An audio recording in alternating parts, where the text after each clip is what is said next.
नमस्कार दोस्तों, जय Hind. Preparation of judiciary channel पे आपका स्वागत है। यह वीडियो भारत के संविधान के सीरीज के अंतर्गत का यह सेकेंड वीडियो है। इस सीरीज के अंतर्गत मैं आपको बता दूं, भारतीय संविधान का संबंधित जितना भी महत्वपूर्ण सभी एमसीक्यू होगा, चाहे वो ऑब्जेक्टिव या सब्जेक्टिव टाइप जितना भी क्वेश्चन होगा, सभी क्वेश्चन को आपको कवर किया जाएगा। चलिए बिना देरी किए शुरू करते हैं क्वेश्चन नंबर 21 से। ओके, स्वतंत्रता का मूल अधिकार निर्बंधित अर्थात रिस्ट्रिक्टेड किया जा सकता है। किस आधार पर, अर्थात क्वेश्चन ये पूछ रहा है, स्वतंत्रता के मूल अधिकार को निर्बंधित किया जा सकता है किस आधार पर, फिर कैसे किया जा सकता है। ऑप्शन नंबर ए, युक्तियुक्त आधार पर।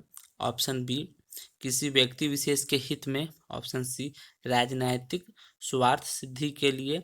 ऑप्शन डी, किसी भी दशा में नहीं। तो मैं आपको बता दूं, भारतीय संविधान के अंतर्गत जो मूल अधिकार प्राप्त है, स्वतंत्रता का जो मूल अधिकार है वो क्या है, एब्सोल्यूट नहीं, अर्थात पूर्ण अधिकार नहीं है। इस पर क्या है, युक्तियुक्त आधारों पर निर्बंधन लगाया जा सकता है। इसका सही आंसर क्या होगा 21 का, ऑप्शन ए। ओके, चलिए नेक्स्ट क्वेश्चन देख रहे थे। क्वेश्चन नंबर 22 क्या है, 22 में अनुच्छेद 20 के अंतर्गत दो सिद्धि के विरुद्ध संरक्षण में सम्मिलित नहीं है। क्या सम्मिलित नहीं किया गया है। ओके, ऑप्शन नंबर ए, कार्योत्तर विधि से संरक्षण।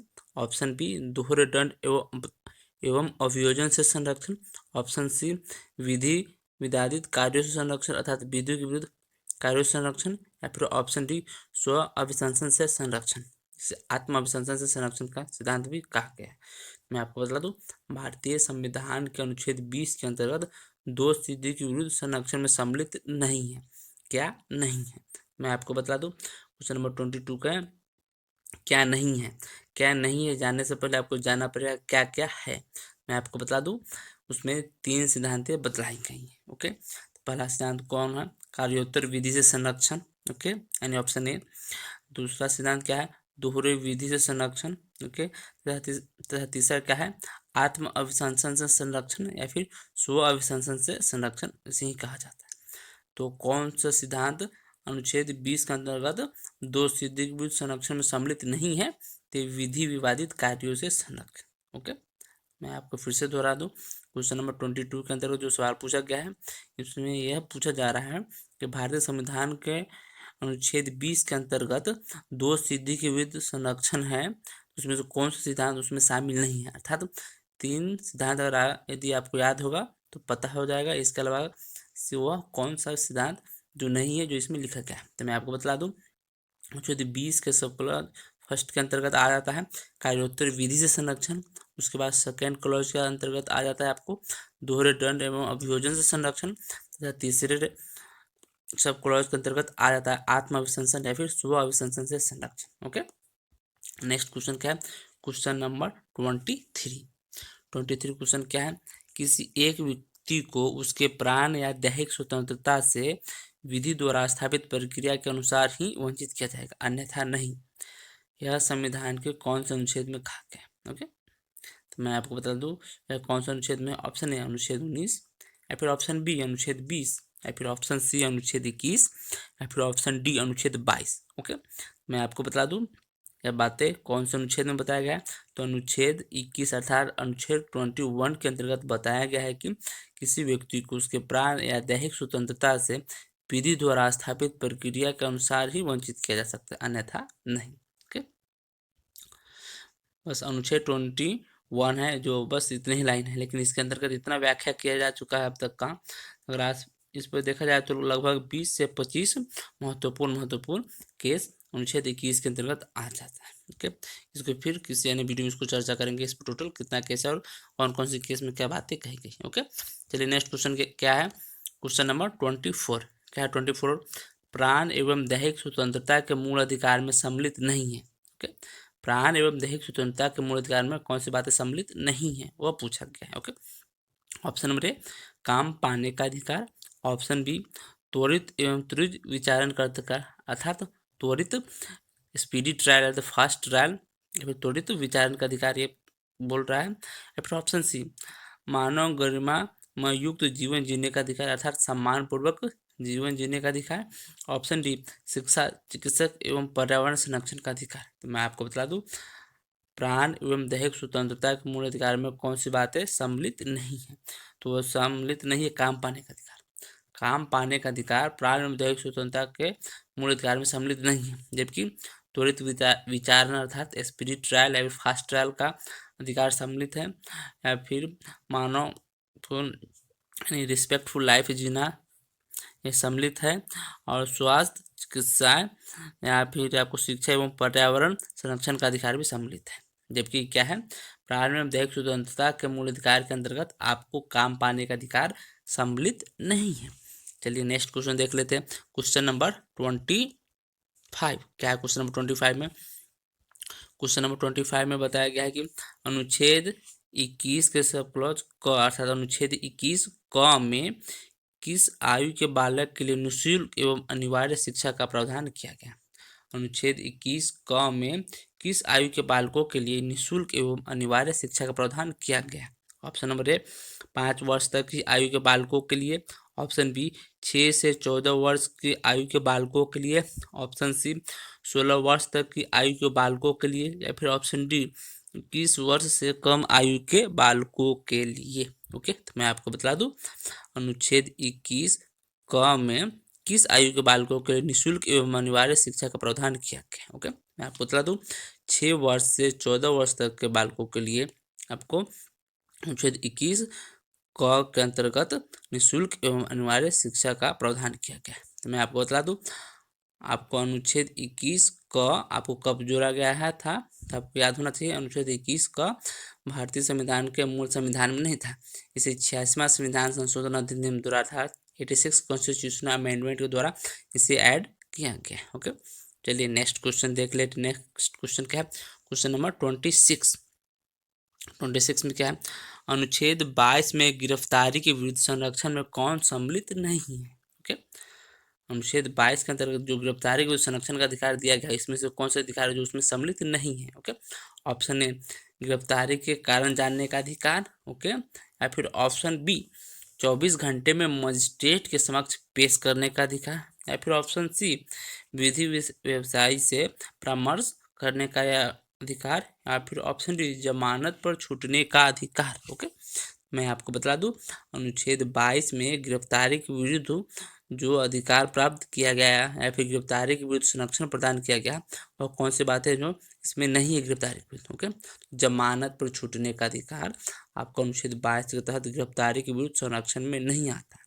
जबकि कौन कौन सी बातें आता है, तो मैं आपको बता दूं, गिरफ्तारी के कारण जानने का अधिकार अर्थात किस कारणवश मुझे गिरफ्तार किया जा रहा है यह जानने का अधिकार, तो साथ साथ 24 घंटे के अंतर्गत यानी लाने और ले जाने का समय को छोड़ करके इसके अलावा गिरफ्तार करने के बाद 24 घंटे के अंदर आपको मजिस्ट्रेट के समक्ष पेश करना होता है तथा आपको विधि व्यवसायी से परामर्श करने का अधिकार प्रदान किया जाता है। ओके, अनुच्छेद 22 के अंतर्गत। नेक्स्ट क्वेश्चन क्या है? क्वेश्चन नंबर 27 अनुच्छेद 23 प्रतिषेध नहीं करता है। ओके, अर्थात अनुच्छेद 23 प्रतिषेध नहीं करता है। क्या प्रतिषेध नहीं करता है? ऑप्शन नंबर ए मानव दुर्व्यवहार का, ऑप्शन बी मानव श्रम का, या फिर ऑप्शन सी बेगार का, या फिर ऑप्शन डी बलतः श्रम का। ओके, यानी फोर्सफुली लेबर का। मैं आपको बता दूं, अनुच्छेद 23 प्रतिषेध नहीं करता है। क्या प्रतिषेध नहीं करता है? तो मानव श्रम क्या करता है? वह प्रतिषेध नहीं करता। चलिए नेक्स्ट क्वेश्चन देख लेते हैं। Question number 28। ओके, क्या है 28 में? कारखानों, खानों एवं संकटपन कार्यों में निषेध है। क्या निषेध है? किस वर्ष तक के बालकों के लिए निषेध किया गया? ऑप्शन नंबर ए 21 वर्ष से कम आयु के बालकों के लिए, ऑप्शन बी 18 वर्ष से कम आयु के बालकों के लिए, ऑप्शन सी 16 वर्ष से कम आयु के बालकों के लिए, या फिर ऑप्शन डी 14 वर्ष से कम आयु के बालकों के लिए। तो मैं आपको बता दूं, कारखानों, खानों एवं संकटपन कार्य में निषेध किया गया है। तो कितने वर्ष के बालकों के लिए? तो 14 वर्ष से कम आयु के बालकों के लिए। फैक्ट्री या फिर जहाँ पर ऐसा स्थान जहाँ पर कार्य करने में रिस्क होता है, उस ऐसे कार्य के अंतर्गत, उसी श्रेणी के अंतर्गत आने वाले सभी कार्य में आपको क्या किया गया है? 14 वर्ष से कम आयु के बालकों को काम करने में निषेध किया गया है, ऐसा प्रतिषेध किया गया है। ओके, नेक्स्ट क्वेश्चन क्या है? Question number 29। क्या है क्वेश्चन नंबर 29? अनुच्छेद 25 के अंतर्गत धर्मों की स्वतंत्रता में क्या सम्मिलित नहीं है। ओके, अनुच्छेद 25 के अंतर्गत आपको धर्म की जो स्वतंत्रता है उसमें क्या बातें सम्मिलित नहीं की गई। ओके, ऑप्शन ए अंतःकरण की स्वतंत्रता, ऑप्शन बी धर्म को मानने व प्रचार प्रसार करने की स्वतंत्रता, ऑप्शन सी मनमाने तौर पर जुलूस आदि निकालने की स्वतंत्रता, ऑप्शन डी धार्मिक कार्य के प्रबंधन की स्वतंत्रता। तो मैं आपको बता दूं अनुच्छेद 25 के अंतर्गत धर्मों की स्वतंत्रता में कौन सी बातें सम्मिलित नहीं है। तो कौन सी बातें सम्मिलित नहीं है, आपको मनमाने तौर पर जुलूस आदि निकालने की स्वतंत्रता आपको अनुच्छेद 25 के अंतर्गत धर्म की स्वतंत्रता के अंतर्गत सम्मिलित नहीं किया गया। जबकि मैं आपको बता दूं अनुच्छेद 25 के अंतर्गत आपको धर्म की स्वतंत्रता के अंतर्गत कौन कौन सी बातें आती है, तो धार्मिक कार्य के प्रबंधन करने की स्वतंत्रता आती है तथा आपको अंतःकरण की स्वतंत्रता आता है, साथ ही साथ धर्म को मानने व प्रचार प्रसार करने की भी स्वतंत्रता सम्मिलित है। ओके, नेक्स्ट क्वेश्चन क्या है, क्वेश्चन नंबर 30 को देख लेते हैं। मैं आपको बता दूं भारत के प्रत्येक नागरिकों को अपनी विशेष भाषा, लिपि या संस्कृति को बनाए रखने का अधिकार होगा। यह को किस अनुच्छेद में प्रदान किया गया, अर्थात भारतीय संविधान के किस अनुच्छेद के अंतर्गत भारत के प्रत्येक नागरिकों को अपनी विशेष भाषा, लिपि या संस्कृति को बनाए रखने का अधिकार है। ओके, ऑप्शन नंबर ए अनुच्छेद 25 और या फिर ऑप्शन बी अनुच्छेद 28 या फिर ऑप्शन सी अनुच्छेद 29 या फिर ऑप्शन डी अनुच्छेद 30। मैं आपको बता दूं अनुच्छेद 29 अर्थात अनुच्छेद 29 के अंतर्गत भारत के प्रत्येक नागरिकों को अपनी विशेष भाषा, लिपि या संस्कृति को बनाए रखने का अधिकार है। ओके, चलिए नेक्स्ट क्वेश्चन क्या है, क्वेश्चन नंबर 31 31 क्वेश्चन में क्या देख लेते हैं, संवैधानिक उपचारों का अधिकार का उल्लेख किया गया। कॉन्स्टिट्यूशनल रेमेडी अर्थात संवैधानिक उपचारों का अधिकार भारतीय संविधान के कौन कौन से अनुच्छेद के अंतर्गत बताया गया है। ओके, ऑप्शन नंबर ए अनुच्छेद 21 से 25 तक में, या फिर ऑप्शन बी अनुच्छेद 25 से 28 तक में, या फिर ऑप्शन सी अनुच्छेद 30 से 31 तक में, या फिर ऑप्शन डी अनुच्छेद 32 से लेकर के 35 तक में। ओके, क्वेश्चन ये पूछा जा रहा है कि अनुच्छेद किस अनुच्छेद के अंतर्गत संवैधानिक उपचारों के अधिकारों का उल्लेख किया गया है। मैं आपको बता दूं भारतीय संविधान के अनुच्छेद 32 से लेकर के 35 तक में क्या किया गया, संवैधानिक उपचारों के अधिकारों का उल्लेख किया गया। ओके, यानी क्वेश्चन नंबर 31 का सही आंसर हो गया ऑप्शन नंबर डी। चलिए नेक्स्ट क्वेश्चन देख लेते हैं, क्वेश्चन नंबर 32। क्या है क्वेश्चन नंबर 32, क्वेश्चन नंबर 32 में बताया जा रहा है कि यदि मुझसे यह पूछा जाए कि संविधान में कौन सा अनुच्छेद सर्वाधिक महत्वपूर्ण है तो मैं अनुच्छेद 32 का नाम लूँगा, क्योंकि यह संविधान का आत्मा है। यह कथन किसका है, अर्थात यह कथन किसके द्वारा कहा गया था। ठीक, कौन सी बातें कहा गया था, मैं फिर से दोहरा दूं आपको, यदि मुझसे यह पूछा जाए कि संविधान में कौन से अनुच्छेद सर्वाधिक महत्वपूर्ण है तो मैं अनुच्छेद 32 का नाम लूँगा, क्योंकि यह संविधान का आत्मा है। यह कथन किसके हैं, option number A doctor Bhimrao Ambedkar के, option B doctor Rajendra Prasad के, ऑप्शन सी पंडित जवाहरलाल नेहरू के, या फिर ऑप्शन डी सरदार वल्लभ भाई पटेल के। मैं आपको बता दूं उपरोक्त वाक्य यह कि यदि मुझसे यह पूछा जाए कि संविधान में कौन सा अनुच्छेद सर्वाधिक महत्वपूर्ण है तो मैं अनुच्छेद 32 का नाम लूँगा, क्योंकि यह संविधान का आत्मा है। यह बातें आपको कौन महापुरुष बताए थे, डॉक्टर बाबा साहब भीमराव अम्बेडकर अर्थात डॉक्टर भीमराव अम्बेडकर जी ने ये बातें कही थी। ओके, अनुच्छेद 32 के अंतर्गत अनुच्छेद 32 आपको आ जाता है संवैधानिक उपचारों के अंतर्गत में आ जाता है। अनुच्छेद 32 के तहत मैं आपको बता दूं सुप्रीम कोर्ट रीट जारी करता है तथा हाई कोर्ट अनुच्छेद आपको 226 के अंतर्गत रीट जारी करता है। ओके, 5 प्रकार की रीट है तथा रीट से संबंधित भी मैंने वीडियो बना चुका है, जिसका लिंक आप इस चैनल के प्लेलिस्ट में जाकर देख सकते हैं। पर्टिकुलर मैंने संविधान का एक अलग ही प्लेलिस्ट बनाकर रखा है। ओके, चलिए नेक्स्ट क्वेश्चन देख लेते हैं, क्वेश्चन नंबर 33। क्या है question number 33, state of Bengal बनाम committee for protection of democratic rights AIR 2010 के मामले में यह प्रतिपादित किया गया कि अनुच्छेद 32 अपने आप में एक क्या है, अपने आप में ऑप्शन नंबर ए संवैधानिक उपचार है, या फिर ऑप्शन बी मूल अधिकार है, या फिर ऑप्शन सी सांपत्तिक अधिकार है, या ऑप्शन डी मानव अधिकार है। ओके, मैं आपको बता दूं स्टेट ऑफ बंगाल बनाम बनाम committee for protection of democratic rights के मामले में यह बताया गया था कि अनुच्छेद अपने आप में एक मूल अधिकार है। ओके, चलिए नेक्स्ट क्वेश्चन क्या है, क्वेश्चन नंबर 34। क्या है 34? उच्चतम न्यायालय द्वारा रिट जारी किया जा सकते हैं। उच्चतम न्यायालय द्वारा रिट जारी किया जा सकता है। ऑप्शन नंबर ए, समस्त विधिक अधिकारों को परिवर्तन के लिए। ऑप्शन बी, मानव अधिकार के परिवर्तन के लिए। ऑप्शन सी, मूल अधिकारों के परिवर्तन के लिए। या फिर ऑप्शन डी, समस्त अधिकारों के परिवर्तन के लिए। मैं आपको बता दूं, उच्चतम न्यायालय रिट जारी की जा सकता है, अर्थात उच्चतम न्यायालय द्वारा रिट जारी किया जा सकता है। ऑप्शन नंबर एक किसके लिए किया जा सकता है? तो मूल अधिकार के परिवर्तन के लिए उच्चतम न्यायालय द्वारा रिट जारी की जा सकती है। ओके, नेक्स्ट क्वेश्चन क्या है, क्वेश्चन नंबर 35। न्यायिक सक्रियता का उद्देश्य नहीं है। ओके, न्यायिक सक्रियता का क्या उद्देश्य नहीं है?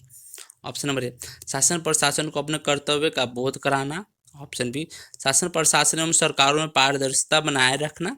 ऑप्शन सी, विधायिका एवं कार्यपालिका का कार्य करना। ऑप्शन डी, आपवादिक परिस्थितियों से निपटने के उपाय करना। ओके, तो मैं आपको बता दूं, न्यायिक सक्रियता का उद्देश्य नहीं है। क्या नहीं है? तो न्यायिक सक्रियता का उद्देश्य यह नहीं कि विधायिका एवं कार्यपालिका का कार्य करना, न्यायपालिका को अपना कार्य स्वयं करना है। यह नहीं है कि न्यायपालिका विधायिका एवं कार्यपालिका का कार्य करे, कार्यपालिका अपना काम करेगा, विधायिका अपना कार्य करेगा, तो साथ ही साथ न्यायपालिका भी खुद का ही कार्य करेगा। ओके, क्वेश्चन क्या था, न्यायिक सक्रियता का उद्देश्य नहीं है। क्या उद्देश्य नहीं है? विधायिका एवं कार्यपालिका का कार्य करना न्यायिक सक्रियता का उद्देश्य नहीं है। ओके, नेक्स्ट क्वेश्चन क्या है, क्वेश्चन नंबर 36। क्या है क्वेश्चन नंबर 36 में? क्वेश्चन नंबर 36 में ये पूछा जा रहा है कि राज्य के नीति निर्देशक तत्व में सम्मिलित नहीं है, अर्थात राज्य के नीति निर्देशक तत्व में कौन सी बातें सम्मिलित नहीं किया गया। ओके, ऑप्शन नंबर ए, समान कार्य करने का समान वेतन। ऑप्शन बी, समान न्याय एवं निःशुल्क विधिक सहायता। ऑप्शन सी, काम शिक्षा एवं लोक सहायता का अधिकार। ऑप्शन डी, संपत्ति अर्जित करने का अधिकार। ओके, मैं आपको बता दूं, राज्य के नीति निर्देशक तत्वों में सम्मिलित नहीं है। कौन सी बातें सम्मिलित नहीं है? तो संपत्ति अर्जित करने का अधिकार। तो मैं आपको बता दूं, संपत्ति अर्जित करने का अधिकार को आपको राज्य के नीति निर्देशक तत्वों में नहीं रखा गया। इसे कहाँ रखा गया? संवैधानिक अधिकारों के अंतर्गत अनुच्छेद 300 के अंतर्गत आपको रखा गया। ओके, यह पहले क्या था? संपत्ति अर्जित करने का अधिकार, इसको पहले मूल अधिकार के रूप में रखा गया था, परंतु इसे यहाँ से हटा करके आपको अनुच्छेद 300 के अनुच्छेद में रख दिया गया है, संपत्ति अर्जित करने का अधिकार। ओके, मैं आपको फिर से दोहरा दूं, राज्य के नीति निर्देशक तत्वों में कौन सी बातें सम्मिलित नहीं है? संपत्ति अर्जित करने का अधिकार सम्मिलित नहीं है। नेक्स्ट क्वेश्चन क्या है, क्वेश्चन नंबर 36। क्वेश्चन नंबर 36 क्या है?